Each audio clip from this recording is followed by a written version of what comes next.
Hello everyone, good morning and welcome to our channel Ab Padhega India.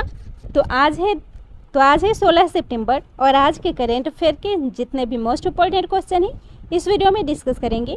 तो अगर आप channel पर नए हैं तो प्लीज़ चैनल को सब्सक्राइब कर लीजिए, बेल आइकन प्रेस कर लीजिए ताकि आने वाले नए नोटिफिकेशन आप तक पहुंच सके। इस वीडियो के सभी क्वेश्चन सिलेक्टेड और अच्छे लेवल के हैं जो कि आपके एग्जाम्स के लिए काफ़ी इंपॉर्टेंट हो सकते हैं। तो चलिए शुरू करते हैं आज के इस वीडियो का फर्स्ट क्वेश्चन। आज का पहला क्वेश्चन है, भारत अफ्रीका रक्षा वार्ता 2022 का आयोजन किस राज्य में किया जाएगा? तो इसका आयोजन गुजरात में किया जाएगा। इसका राइट आंसर होगा option A Gujarat. Bharat Africa रक्षा वार्ता 2022 का आयोजन गुजरात के गांधीनगर में की जाएगी। और भारत रक्षा प्रदर्शनी 2022 के साथ ही भारत अफ्रीका रक्षा वार्ता की भी मेजबानी करेगा, जिसका आयोजन मार्च 2022 में गुजरात की राजधानी गांधीनगर में की जाएगी। और इसमें रक्षा मंत्री राजनाथ सिंह भारत अफ्रीका रक्षा मंत्री की मेजबानी करेंगे। तो बात हो रही है गुजरात की, जिसकी राजधानी है गांधीनगर और मुख्यमंत्री हैं भूपेंद्र पटेल। राज्यपाल हैं आचार्य देवव्रत और मुख्य न्यायाधीश है विक्रमनाथ। वही बात करें गुजरात के करेंट अफेयर की, तो गुजरात के गांधीनगर में रेलवे ट्रैक के ऊपर भारत का पहला 5 स्टार होटल बनाया गया है। भारत की पहली शहद परीक्षण प्रयोगशाला भी यहाँ स्थापित की गई है। साथ ही श्रमदान कर्मचारियों को फ्रंट लाइन वॉरियर्स घोषित करने वाला भी यह देश का पहला राज्य है। और देश का पहला इलेक्ट्रिक व्हीकल सिटी गुजरात के केवड़िया जिले को बनाया गया है। नेक्स्ट क्वेश्चन है, पे नाउ जिसके साथ भारत ने यूनिफाइड पेमेंट्स इंटरफेस यानी कि यूपीआई को जोड़ने की घोषणा की है, यह किस देश का भुगतान इंटरफेस है? तो इसका राइट आंसर होगा ऑप्शन सी सिंगापुर। पे नाउ सिंगापुर का एक पेमेंट इंटरफेस है जिसके साथ भारत ने यूपीआई को जोड़ने की घोषणा की है। और इसका उद्देश्य है यूजर्स तत्काल कम लागत वाले फंड को ट्रांसफ़र कर सके। भारतीय रिजर्व बैंक और सिंगापुर के मौद्रिक प्राधिकरण यानी कि MAS के द्वारा दोनों देशों की तेज भुगतान प्रणालियों को जोड़ने की परियोजना की भी घोषणा की गई थी। बात हो रही है सिंगापुर की, तो करेंसी है सिंगापुर डॉलर, राजधानी है सिंगापुर सिटी और राष्ट्रपति हैं हलीमा याकूब, प्रधानमंत्री हैं ली सिएन लुंग। वही बात करें सिंगापुर के करेंट अफेयर की, तो यहाँ हाल ही पे कोविड सांस परीक्षण को मंजूरी दी गई है। सबसे बड़ा मुक्त व्यापार समझौता RCEP लागू करने वाला भी यह विश्व का पहला देश है। साथ ही यहाँ पे सिम्बेक्स का 28वां संस्करण हाल ही में संपन्न हुआ है, जो भारत और सिंगापुर के बीच होने वाला एक सैन्य अभ्यास है। नेक्स्ट क्वेश्चन है, 15 सितंबर 2021 को पूरे विश्व भर में इनमें से कौन सा दिवस मनाया गया है? तो इसका राइट आंसर होगा ऑप्शन ए अंतर्राष्ट्रीय लोकतंत्र दिवस। हाल ही में 15 सितंबर को पूरे विश्व भर में अंतर्राष्ट्रीय लोकतंत्र दिवस मनाया गया है। और इस दिवस को मनाए जाने का मुख्य उद्देश्य है लोगों को लोकतंत्र तथा उससे जुड़ी संस्थानों के बारे में जागरूक करना। इस दिवस को पहली बार संयुक्त राष्ट्र महासभा के द्वारा 2007 में इस प्रस्ताव को पारित किया गया था। तो इस क्वेश्चन में बात हो रही है सितंबर मंथ के इम्पोर्टेंट डेज की। तो अब तक मनाए गए सितंबर मंथ के जितने भी इम्पोर्टेंट डेज हैं उन्हें भी देख लेते हैं। इसमें पहला है 1 सितंबर, तो 1 सितंबर को NCERT का स्थापना दिवस मनाया गया है। 2 सितंबर को विश्व नारियल दिवस, 5 सितंबर को अंतर्राष्ट्रीय चैरिटी दिवस और राष्ट्रीय शिक्षक दिवस मनाया गया है। वही बात करें 11 सितंबर को, तो वर्ल्ड फर्स्ट एड डे यानी कि विश्व प्राथमिक उपचार दिवस मनाया गया है। जबकि 6 से 12 सितंबर तक खाद्य प्रसंस्करण सप्ताह के रूप में मनाया गया है। वही बात करें 7 सितंबर को, तो international day of clean air for blue skies मनाया गया है। 8 सितंबर को अंतर्राष्ट्रीय साक्षरता दिवस, 9 सितंबर को international day to protect education from attack और फिर 9 सितंबर को ही हिमालय दिवस भी मनाया गया है। जबकि 14 सितंबर को राष्ट्रीय हिंदी दिवस, 15 सितंबर को विश्व लिंगोफोमा जागरूकता दिवस और 15 सितंबर को ही राष्ट्रीय इंजीनियर्स दिवस भी मनाया गया है। अगला क्वेश्चन है, केंद्रीय ग्रामीण विकास मंत्री का नाम बताइए जिन्होंने हाल ही में नेशनल मीट ऑन स्वामित्व स्कीम का शुभारंभ किया है। इसका राइट आंसर होगा ऑप्शन ए गिरिराज सिंह। तो हाल ही में गिरिराज सिंह ने नेशनल मीट ऑन स्वामित्व स्कीम का शुभारंभ किया है। गिरिराज सिंह जो केंद्रीय ग्रामीण विकास और पंचायती राज मंत्री हैं और इनके द्वारा स्वामित्व कार्यक्रम पर राष्ट्रीय बैठक की शुरुआत की गई है। ग्रामीण अर्थव्यवस्था में सुधार की दिशा में यह एक बहुत बड़ा कदम है और यह सम्मेलन राज्यों के लिए संपत्ति नियोजन प्रक्रियाओं के संबंध में एक क्रॉस लर्निंग प्लेटफॉर्म को भी प्रदान करेगा। नेक्स्ट क्वेश्चन है, प्रधानमंत्री नरेंद्र मोदी 24 सितंबर को किस शहर में होने वाले क्वाड लीडर समिट में हिस्सा लेंगे? तो इसका राइट आंसर होगा ऑप्शन सी, वाशिंगटन। तो वाशिंगटन में प्रधानमंत्री नरेंद्र मोदी 14 सितंबर को क्वाड लीडर समिट में हिस्सा लेंगे। प्रधानमंत्री नरेंद्र मोदी संयुक्त राष्ट्र महासभा के 76वें सत्र की उच्च स्तरीय बैठक को भी संबोधित करेंगे। बात हो रही है वाशिंगटन डीसी की, जहां पे क्वाड लीडर समिट का आयोजन किया गया है। यह संयुक्त राज्य अमेरिका की राष्ट्रीय राजधानी है।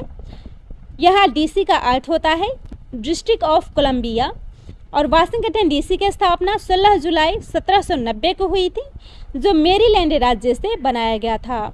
नेक्स्ट क्वेश्चन है, किस आईआईटी संस्थान ने हाल ही में उड़ान परियोजना की शुरुआत की है? तो इसका राइट आंसर होगा ऑप्शन डी, आईआईटी बॉम्बे। हाल ही में आईआईटी बॉम्बे ने उड़ान परियोजना की शुरुआत की है और इसका उद्देश्य है उच्च शिक्षा संस्थानों में दाखिल होने वाले कई विद्यार्थियों की भाषाओं की बाधाओं को दूर करना।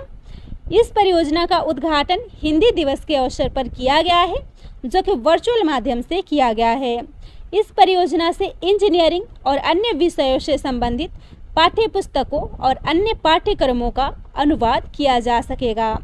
आईआईटी बॉम्बे जो 1946 में भारत सरकार के द्वारा गठित एक समिति की सिफारिश के आधार पर 1958 में स्थापित हुई थी। बात हो रही है आईआईटी बॉम्बे की, तो इसके अलावा और आईआईटी संस्थानों के द्वारा कुछ इन्वेंशन किए गए हैं, उन्हें भी देख लेते हैं। इसमें आईआईटी हैदराबाद है, जो हाल ही में भारत का पहला जैव ईंट आधारित भवन का निर्माण किया है। आईआईटी संस्थान मद्रास ने ऑनलाइन प्लेटफॉर्म ई सोर्स को लॉन्च किया है। आईआईटी मद्रास ने इसके अलावा ई रिक्शा के लिए भारत की पहली स्वदेशी मोटर को विकसित की है। साथ ही आईआईटी रोपड़ ने चिकित्सा ऑक्सीजन क्षमता 3 गुना बढ़ाने के लिए एमलेक्स डिवाइस को विकसित किया है। अगला क्वेश्चन है, किस राज्य सरकार ने पर्यटकों के साथ दुर्व्यवहार को संज्ञेय अपराध घोषित किया है? इसका राइट आंसर होगा ऑप्शन सी, राजस्थान। तो राजस्थान राज्य सरकार द्वारा पर्यटकों के साथ दुर्व्यवहार को एक संज्ञेय अपराध के रूप में घोषित किया गया है और इस विधेयक को राजस्थान विधानसभा में पारित किया गया है, जिसके द्वारा पर्यटकों के साथ दुर्व्यवहार एक संज्ञेय अपराध घोषित हुआ है। यदि इसे दोहराया जाता है तो यह गैर जमानती अपराध भी बन सकता है। राजस्थान पर्यटन व्यापार सुविधा और विनियम संशोधन विधेयक 2021 के माध्यम से 2010 के इस अधिनियम में एक नई धारा 27A को जोड़ी गई है और इस धारा को संज्ञेय अपराध के रूप में परिभाषित किया गया है। बात करें राजस्थान की राजधानी की, तो वह है जयपुर, जो पिंक सिटी कहलाता है। मुख्यमंत्री हैं अशोक गहलोत और राज्यपाल है कलराज मिश्रा। वहीं बात करें राजस्थान के करेंट अफेयर की, तो यहाँ वैदिक शिक्षा और संस्कार बोर्ड स्थापित करने की घोषणा की गई है। मुख्यमंत्री किसान मित्र ऊर्जा योजना शुरू हुई है। मुख्यमंत्री अनुप्रति कोचिंग योजना भी यहाँ पे शुरू की गई है। मिशन निर्यातक बनो योजना भी शुरू हुई है और राइट टू हेल्थ बिल भी लाने वाला यह देश का पहला राज्य है। साथ ही बाड़मेर में नेशनल हाईवे 925 पर बने इमरजेंसी लैंडिंग फील्ड का भी उद्घाटन किया गया है। अगला क्वेश्चन है, अगस्त के लिए किसे ICC player of the month घोषित किया गया है? इसका राइट आंसर होगा ऑप्शन सी, ए और बी दोनों, यानी कि जो रूट और एमियल रिचर्डसन अगस्त मंथ के लिए ICC player of the month के रूप में घोषित हुए हैं। इसमें जो रूट को पुरुषों की श्रेणी में 2021 के लिए ICC player of the month बनाया गया है, जबकि महिलाओं की श्रेणी में एमियल रिचर्डसन को इस पुरस्कार से सम्मानित किया गया है। बात हो रही है अंतर्राष्ट्रीय क्रिकेट परिषद यानी कि इंटरनेशनल क्रिकेट काउंसिल की, जो विश्व भर में क्रिकेट की प्रतियोगिताओं को रेगुलेट करता है। स्थापना हुई थी 15 जून 1909 में, मुख्यालय है दुबई, संयुक्त अरब अमीरात और सदस्य देशों की संख्या है 104 सदस्य राष्ट्र और चेयरमैन है ग्रेग बार्कले और सीईओ हैं जियोफ अल्लारिस जो कि अंतरिम सीईओ हैं। वही बात करें जनवरी से अब तक बने प्लेयर ऑफ मंथ की, तो जनवरी में आईसीसी प्लेयर ऑफ मंथ में ऋषभ पंत बने थे। महिलाओं की श्रेणी में दक्षिण अफ्रीका की शबनम इस्माइल जनवरी के लिए प्लेयर ऑफ द मंथ चुनी गई थी। फरवरी के लिए बने थे रविंद्रन अश्विनी और वही महिलाओं में बनी थी टैमी ब्योमेंट, जबकि मार्च के लिए ICC player of the month बने थे भुवनेश्वर कुमार और महिलाओं में यह खिताब मिला था लिजेल ली को। अप्रैल के लिए पुरुषों की श्रेणी में बाबर आजम बने थे और महिलाओं की श्रेणी में एलिसा हिली बनी थी। मई के लिए ICC player of the month पुरुषों में बांग्लादेश के मुशफिकुर रहीम बने थे और महिलाओं के लिए कैथरीन ब्राइस बनी थी। जून मंथ के लिए आईसीसी महिला player of the month Sophie Ecclestone बनी थी, जबकि पुरुषों में यह न्यूजीलैंड के बल्लेबाज ड्वेन कॉनवे को दिया गया था। अगला क्वेश्चन है, किस राज्य में स्थित सुपर 30 के संस्थापक आनंद कुमार को स्वामी ब्रह्मानंद पुरस्कार 2021 से सम्मानित किया जाएगा? इसका राइट आंसर होगा ऑप्शन है बिहार। तो सुपर 30 बिहार की राजधानी पटना में स्थित है, जिसके संस्थापक है आनंद कुमार और इन्हें स्वामी ब्रह्मानंद पुरस्कार 2021 को दिया गया है और उन्हें यह पुरस्कार शिक्षा के माध्यम से सुपर 30 पहल के माध्यम से शिक्षा के क्षेत्र में उनके योगदान के लिए दिया गया है, जो आईआईटी प्रवेश परीक्षाओं के लिए वंचित छात्रों को तैयारी कराते हैं। सुपर 30 पटना स्थित रामानुजन स्कूल ऑफ मैथमेटिक्स का कोचिंग प्रोग्राम है और यह स्वामी ब्रह्मानंद पुरस्कार स्वामी ब्रह्मानंद के नाम पे दिया जाता है, जो एक स्वतंत्रता सेनानी थे और पूर्व सांसद थे, साथ ही एक संत थे और इनके नाम पर इस पुरस्कार की स्थापना की गई थी, जो अपने बलिदानों और शिक्षा के क्षेत्र में उनके योगदान के लिए जाने जाते हैं। बात हो रही है बिहार की, तो स्थापना हुई थी 22 मार्च 1912 में। राजधानी है पटना, मुख्यमंत्री है नीतीश कुमार, राज्यपाल है फागू चौहान और हाई कोर्ट है पटना। बात करें विधानसभा सीट की, तो 243 है, राज्यसभा सीट 16 है और लोकसभा सीट 40 है। बिहार के उत्तर में नेपाल है, दक्षिण में झारखंड है, पूर्व में पश्चिम बंगाल है और पश्चिम में उत्तर प्रदेश स्थित है। नेक्स्ट क्वेश्चन है, किस बैंक ने स्विफ्ट के साथ एक समझौता किया है? इसका राइट आंसर होगा ऑप्शन है डीबीएस बैंक। तो हाल ही में डीबीएस बैंक ने स्विफ्ट के साथ एक समझौता ज्ञापन पर हस्ताक्षर किया है। डीबीएस बैंक, जिसने स्विफ्ट ग्लोबल पेमेंट्स इनोवेशन के साथ एक साझेदारी की है, तो डीबीएस बैंक जिसने स्विफ्ट ग्लोबल पेमेंट्स इनोवेशन के साथ साझेदारी में अपने कॉरपोरेट ग्राहकों के लिए सीमा पार से भुगतान के लिए एक रियल टाइम ऑनलाइन ट्रैकिंग सुविधा शुरू की है। बैंक के corporate online banking platform DBS IDL का उपयोग करके इस सुविधा का लाभ उठाया जा सकता है। बात हो रही है डीबीएस यानी कि the development bank of Singapore की। यह सिंगापुरी बहुराष्ट्रीय बैंकिंग और वित्तीय सेवा निगम है, जिसकी स्थापना सिंगापुर में 16 जुलाई 1968 को हुई थी। वही बात करें DBS bank of India limited की, जिसके प्रबंध निदेशक और सीईओ हैं सुरजीत सोम और इसका मुख्यालय है मुंबई, महाराष्ट्र और इसकी स्थापना हुई थी इंडिया में 2014 में। और फोर्ब्स के द्वारा जारी एक रिपोर्ट के अनुसार विश्व के सर्वश्रेष्ठ बैंकों की सूची में डीबीएस बैंक को सर्वश्रेष्ठ स्थान मिला है। नेक्स्ट क्वेश्चन है, अफ्रीका खाद्य पुरस्कार 2021 से किस संस्थान को हाल ही में सम्मानित किया गया है? इसका राइट आंसर होगा ऑप्शन सी इक्रिसाट। तो हाल ही में इक्रिसाट अफ्रीका खाद्य पुरस्कार 2021 से सम्मानित हुआ है। इक्रिसाट, जिसका फुल फॉर्म होता है international crops research institute for the semi arid tropics और इसका हिंदी होता है अंतर्राष्ट्रीय फसल अनुसंधान संस्थान के लिए अर्ध शुष्क उष्णकटिबंधीय, जो कि हैदराबाद में स्थित है और यह खाद्य सुरक्षा में सुधार के लिए अफ्रीका खाद्य पुरस्कार 2021 से सम्मानित हुआ है। बात करें इक्रिसाट की, तो यह एक गैर लाभकारी और गैर राजनीतिक सार्वजनिक अंतर्राष्ट्रीय अनुसंधान संगठन है जो एशिया और उप सहारा अफ्रीका में विकास के लिए कृषि अनुसंधान करता है, जिसमें दुनिया भर में भागीदारों की एक विस्तृत श्रृंखला है।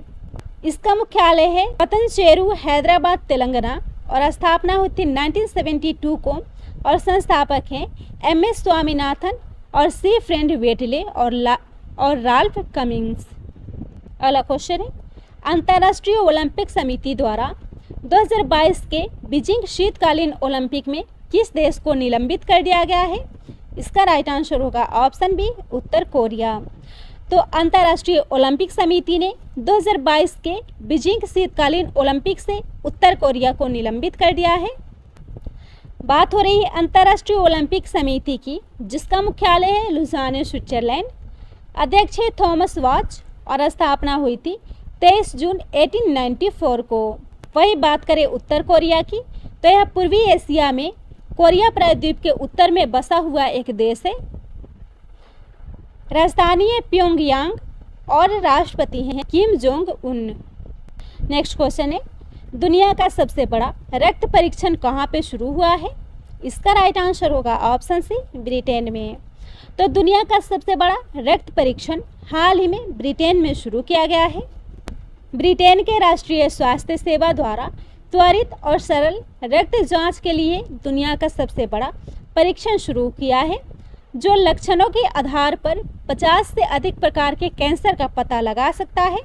स्वास्थ्य लाभ कंपनी ग्रेल द्वारा शुरू की गई द गलेरी TM जांच खून में कैंसर के शुरुआती संकेतों का भी पता लगा सकता है। बात हो रही है ब्रिटेन की, तो राजधानी है लंदन, प्रधानमंत्री है बोरिस जॉनसन, करेंसी है पाउंड स्टर्लिंग। और वही बात करें ब्रिटेन के करंट अफेयर की, तो हाल ही में भारत को 50 वर्षों में पहली बार सेब का निर्यात किया गया है।